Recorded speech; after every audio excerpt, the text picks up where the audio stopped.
So, ayun na nga, dahil nag-commission reveal na ako mga mare, naku may nagalit sa akin, binash pa ako. Hindi ko akalain na ganun pala yung ugali niya mga mare. Imagine kamag-anak ko pa yun. Dahil hindi ko lang pinautang, sinabihan ako na mayabang na daw ako. Porke daw kumikita na ako ng malaki, hindi na daw ako nakakakila. Nako naman mare ko, sa totoo lang pinaghihirapan ko rin yung perang kinikita. Hindi ko kailangan mag-explain sa'yo. Puyat at pagod mga mare ko yung puhunan ko para lang kumita dito mga mare ko sa social media sa pagmamarket.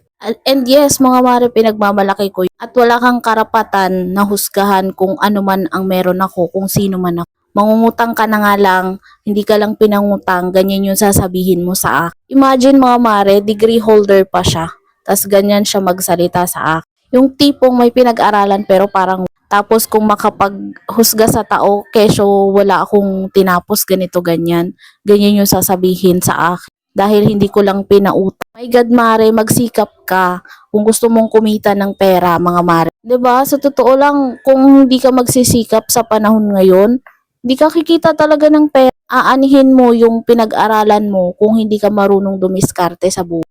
Hay nako, kung sino pa talaga yung mga kamag-anak mo, sila pa yung magda-down sa'yo. Lesson learned na lang para sa akin, ano, at para rin sa inyo, awareness mga mare.